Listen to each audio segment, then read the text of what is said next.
এটা আবার ভিডিও করে দেখায় বললো না আমি আবার ভোটের জন্য টাকা দিচ্ছি, তোদের র্যাকেটের জন্য দিচ্ছি কিন্তু।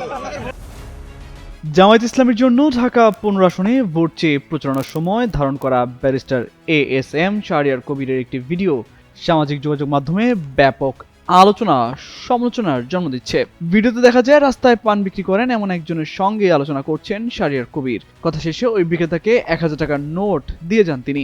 ভিডিওটি ছড়িয়ে পড়ার পর বিষয়টি নিয়ে কড়া সমালোচনা করেন বৈষম্য বিরোধী ছাত্র আন্দোলনের সাবেক সমন্বয়ক আব্দুল কাদের। সোমবার এক ফেসবুক পোস্টে তিনি দাবি করেন, ধর্মীয় অনুভূতির কথা বলে ভোটারকে প্রভাবিত করার চেষ্টা করা হয়েছে এবং শেষ পর্যন্ত নগদ অর্থ দিয়ে তাকে প্রভাবিত করার উদ্যোগ নেওয়া হয়েছে। তিনি প্রশ্ন তোলেন, প্রকাশ্যে এ ধরনের ঘটনা ঘটলে আড়ালে কি হচ্ছে?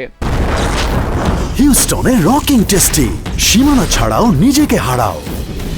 এদিকে ওই টাকা দেওয়ার সময় শাহরিয়ারের হাতে ভোটের প্রচারপত্র ছিল।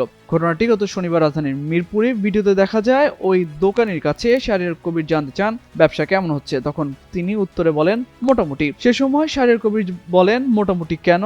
উত্তরে ওই ব্যক্তি বলেন দেশের পরিস্থিতি ভালো না, সবাই ভয়ের মধ্যে আতঙ্ক, কোন বেলা কি করে ভয়। শাহরিয়ার বলেন কি ভয়?